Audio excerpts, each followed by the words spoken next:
तो मैं अल्लाह का शुक्र अदा करता हूँ और बाद में हमारे माननीय मंत्री महोदय अब्दुल सत्तार साहब का शुक्रिया अदा करता, बाद में सीएम साहब का, देवेंद्र फडणवीस साहब का, जो ये लोगों ने मेरे ऊपर विश्वास दिखाए और ये जिम्मेदारी वाली पोस्ट मेरे को दी है।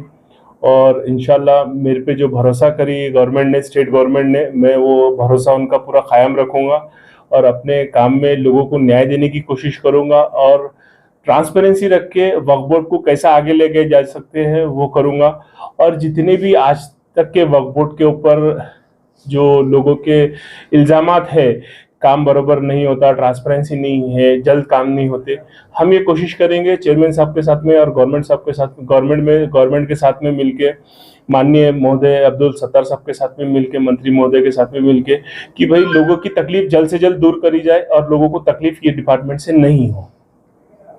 सर, हमने देखा है, ये सवाल जरा हटके है,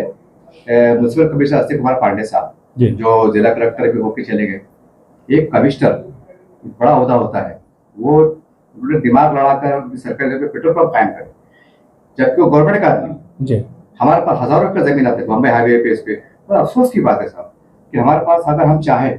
मराठवाड़े में 100 पेट्रोल पंप डाल सकते हैं, जिससे लाखों करोड़ कमाई हो सकती है। इतना बड़ा सहूलत होने के बाद भी आखिर क्या वजह है कि हमारी तवज्जो, हमारी सोच उस तरफ जाती नहीं? देखिए, आपने जो सवाल करे उसका मैं एक, हमारा जो वक्फ एक्ट है, वो वक्फ एक्ट के अंदर वो प्रोविजन अभी फिलहाल मौजूद नहीं है, क्योंकि हमारे पास में ना डेवलपमेंट पे जगह दी जा सकती, ना कि जो है सो बेची जा सकती, ना कि उसको कुछ किया जा सकता, सिर्फ एक लीज पे दिया जा सकता, जो अब 30 साल की लीज पे है।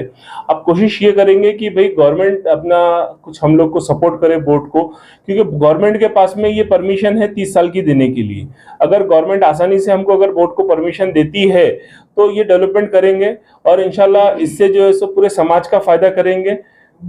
और ये कोशिश हम करेंगे इंशाल्लाह। आने वाले वक्त में जब आप मीटिंग का इनेकाद होगा जब भी, तो आपकी मतलब कोशिश रहेगी कि इस तरह का एक इनकलाबी सोच, एक प्रोजेक्ट हमारे सामने लाया जाए? इंशाल्लाह ये भी लाया जाएगा। सबसे पहले हमारी प्रायोरिटी ये है कि भाई जो पेंडिंग केसेस है हमारे पास में, जैसा कि मैं बार काउंसिल से आता हूँ, हमारे पास में जो पेंडिंग केसेस है, पेंडिंग हियरिंग के लिए जो मैटर्स है, प्रायोरिटी हमारी ये है कि वो लिखाया जाए। और पैरेलली आप जो बोलना चाह रहे हैं कि डेवलपमेंट की कुछ चीजें हो जिससे समाज का फायदा हो, उसके लिए हम बिल्कुल काम करेंगे। और हमारे माननीय मंत्री महोदय साहब का भी यही विजन है कि समाज का फायदा कैसा हो सकता और डेवलपमेंट कैसा हो सकता, इसके ऊपर गौर और तवज्जो दी जाए बोल के। दूसरी बात है सर कि औरंगाबाद जिले के अंदर खासकर क्योंकि निजाम सरकार के जमाने में हिस्सा हुआ करता था, उस लिहाज से यहाँ पर काफी वक्त की जमीन थी, इनामी जमीन थी। बड़े अफसोस की बात है कि औरंगाबाद जिले के अंदर सैकड़ों की तादाद में गरीब मुसलमान किराए से रहने पर मजबूर है। सवाल तो स्थिति तौर से उठता है, उस जमाने में जैसा आपने कहा है, बहुत से हमने अधिकारी से बात किया था, कहते मंशे वक्त में नहीं आता, तो क्या मुमकिन नहीं एक नए हालात में कानून के अंदर तरमीम की जाए ताकि उसका गरीब लोगों को इस्तेफादा हो सके, फायदा हो सके? अभी जो सेंट्रल गवर्नमेंट ने जो अमेंडमेंट का प्रोविजन लाया है, जो अमेंडमेंट अभी पार्लियामेंट्री जॉइंट पार्लियामेंट्री कमेटी के सामने जो पेंडिंग है, उसके अंदर हम बोर्ड की तरफ से प्रपोजल देंगे कि भाई आप कैसा हमारी कौम को इसके अंदर वक्फ की प्रॉपर्टीज से क्या फायदा दिला सकते हैं और कैसा अमेंडमेंट के लिए हमको आप कॉपरेट कर सकते हैं। उसके लिए हम बिल्कुल प्रस्ताव सेंट्रल गवर्नमेंट को हमारे माननीय मंत्री महोदय साहब के थ्रू दे देंगे। अमेंडमेंट जो है ये ठीक है या गलत है आपको लगता है, इसमें और कुछ होना चाहिए? देखिए, अभी सेंट्रल गवर्नमेंट के पास में पेंडिंग है और सेंट्रल गवर्नमेंट ने उसको जेपीसी के पास में दी है,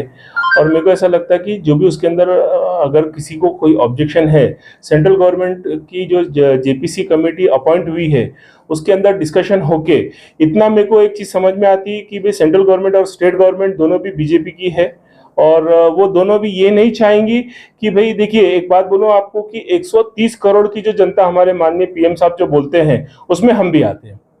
तो सबका साथ और सबका विकास का जो नारा पीएम साहब का है और हमारी स्टेट गवर्नमेंट का नारा है, तो मेरे को नहीं लगता कि हमारे कौम के ऊपर सेंट्रल गवर्नमेंट या स्टेट गवर्नमेंट कोई नाइंसाफी करेंगे। सर, आखिर सवाल, आप वकील साहब है, जो मुतासरीन है मराठवाड़े के, औरंगाबाद जिले के, जो शिकायत होती है कि हमारा इंसाफ नहीं हो रहा है, कि हमारे साथ अनदेखी की जा रही है, एक बतौर एक मेंबर, एक जिम्मेदार शख्स, आपसे क्या अपील करें? नहीं, जिसकी भी शिकायतें हैं और जिसको भी ऐसा लगता है कि उनको इंसाफ नहीं मिल रहा, तो इंशाल्लाह हम कोशिश करेंगे कि जल्द से जल्द, जैसा कि अभी फास्ट ट्रैक कोर्ट का जो प्रोविजन चालू है, हम भी यही कोशिश करेंगे कि भाई बोर्ड के अंदर भी फास्ट ट्रैक लेवल के ऊपर केसेस और जो उनके कंप्लेंट्स है उसका हम डिस्पोजल करें बोल के। सेंट्रल वर्क कमेटी के लोग औरंगाबाद जब आए थे उन्होंने जीपीएस सर्वे की बात की थी, क्या वो अभी कंप्लीट है या होने वाला है? ऐसा नहीं, प्रॉपर्टी का जीपीएस सर्वे वो होने वाला है, वो करेंगे, सेंट्रल गवर्नमेंट करेंगी वो। मुंशी साहब क्या कहेंगे आप? ये तो मुमकिन है, क्या ये भी एक सवाल गर्दिश कर रहा है कि अब तो सत्ता है, सेट है, तो मुमकिन है, आपको कैसा लगता है? देखिए, मैं एक बात बोलूँगा, आपने जो सवाल करे तो पीएम साहब है तो पूरे देश में मुमकिन है। आप मेरी बात की सुन लीजिए, जो ये कहते हैं कि पीएम मोदी साहब है तो मुमकिन है, तो वो हिंदुस्तान के लिए है। और मैं ये बोलूंगा कि अगर सत्तार साहब है तो मराठवाड़ा में सब कुछ मुमकिन है, क्योंकि सीएम साहब और देवेंद्र फडणवीस साहब का उनके साथ में एक अंडरस्टैंडिंग बहुत अच्छी है। और हमारे सीएम साहब और दोनों भी जो डिप्टी सीएम साहब है उनका माननीय सत्तार साहब के ऊपर विश्वास है कि भाई ये गवर्नमेंट को और गवर्नमेंट को भी ने उनसे बहुत उनके थ्रू जो पब्लिक है उनको फायदा भी पहुंच रहा है, और डेवलपमेंट स्कीम भी जो है सो माननीय सत्तार साहब पूरी स्टेट की एग्जीक्यूट भी कर रहे हैं, और बहुत अच्छा इंसाफ देने का काम माननीय सत्तार साहब जो है सो स्टेट गवर्नमेंट के लिए कर रहे हैं। Thank you.